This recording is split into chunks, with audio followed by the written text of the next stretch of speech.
Would you come on and get this going? It is going to get hot. All right. Oh my gosh, it took you forever.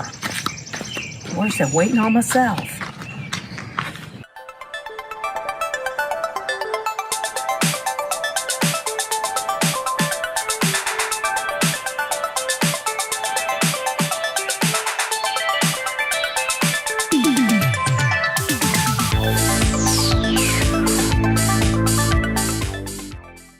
Good morning, everybody. Crystal and Corey here again with Overland Wanderlust.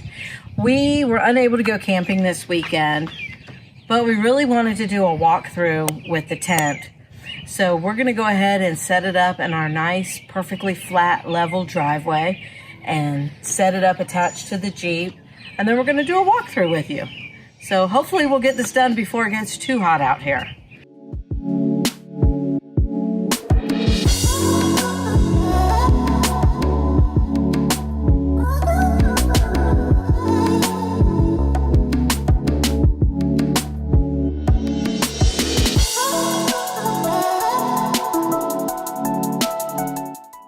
Okay, so we got the tent set up. It was fairly easy. I think that was the easiest tent setup we've ever done.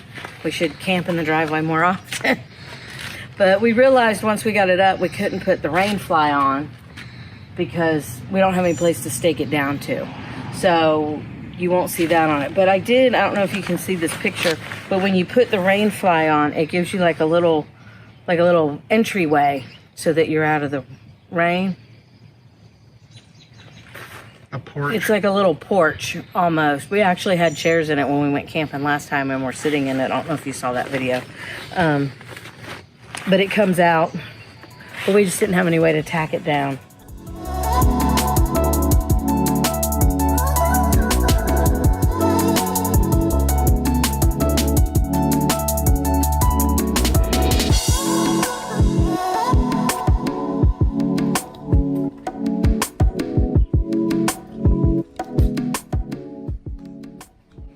Hi. No, seriously, I'm not really 100% sure this is going to work for our Jeep. We have yet to put a lift kit on our Jeep, and we're planning on putting a 2-inch lift kit plus.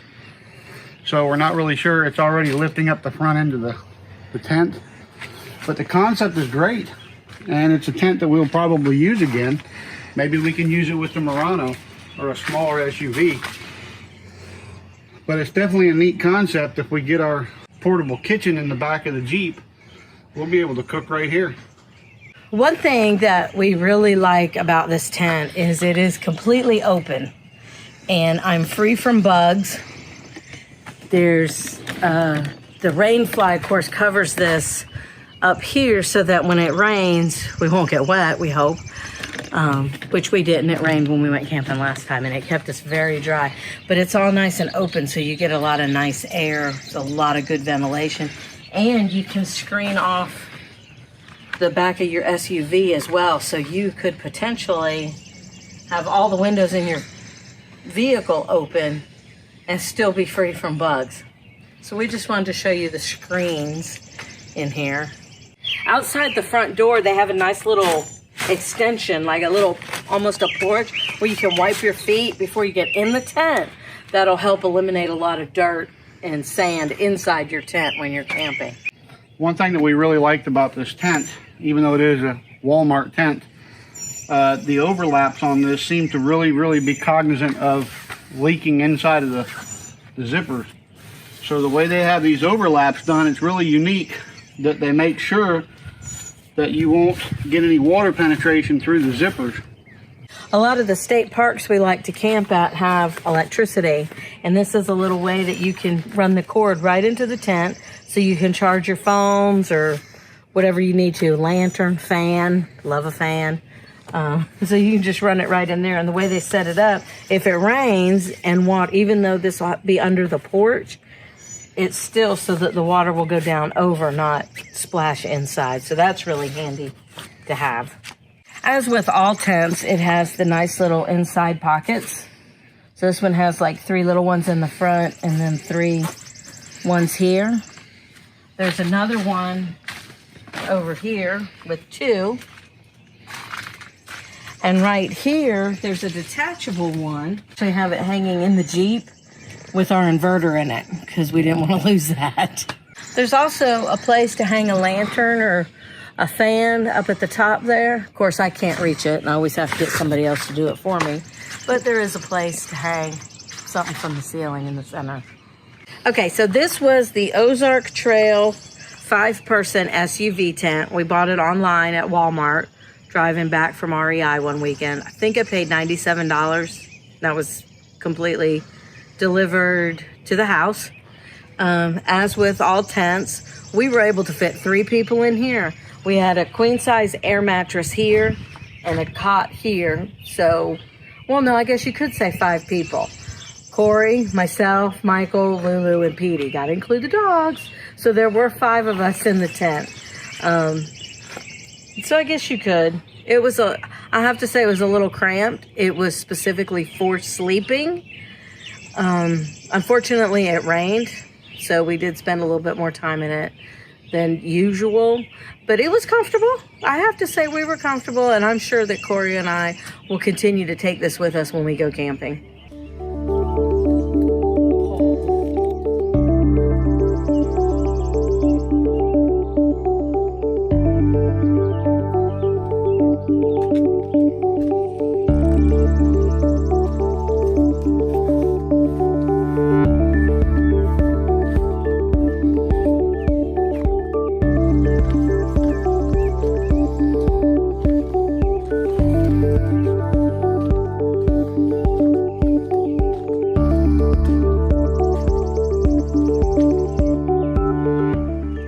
As we've seen before, putting it on a smaller SUV makes a big difference. Our Nissan Murano is about a foot shorter than our Jeep. So as you can see, it works a whole lot better as far as connectivity to the vehicle. And another thing we didn't mention was that there are guy wires over on this part of it, so you can actually tie that off, and then you have a little bit more stability in that section that goes around the end of the vehicle. This is what it looks like on the inside. So this is much better than it was previously. I mean, you could potentially, if you wanted to, put the seats down on the Murano and you could put an air mattress in there and sleep there and leave this for like living area. I mean, you can do whatever you want, or I don't know if I really want to cook in the back of my Murano because then I'll go to work all week smelling food, but it's pretty nifty. I like the way it sets up. You could always just put all your supplies in there in the back of the Murano and then have your sleeping here. You have options. It really looks really cool. So if you have a smaller SUV, definitely. I think this would be a cool way to go, and I think you'd be real happy with it. One thing I did want to mention is the pan of the tent is apparently really thick. When we went camping last time in Hanging Rock, it rained a lot and there was really heavy dew, and we didn't put a tarp underneath it, and the floor never felt wet. So I just wanted to point that out. That was something that really impressed me with the tent, was the lack of not having to have a tarp. Well, once again, thank you so much for spending a little bit of time with us this morning as we did our tent walkthrough and showed you how to set it up and the different options. I do have some thoughts in my mind when we take the Jeep, when we take Otis out to go camping, on how to use that extra space. So possibly more to come on that. Make sure that you hit the subscribe button down below and ring the little bell so that you'll get notified when new videos come out. If you have any comments or questions, please just list them below and we'll get back to you as soon as we can so that we can assist you on your camping. And this is a great time for you to show your support to us by heading to the Patreon link down below there. And there's also one listed in the description. But you can show your support with us by heading over to Patreon and checking that out and figure out which level of support you would like to give. Thank you again in advance, and until next time, Happy trails!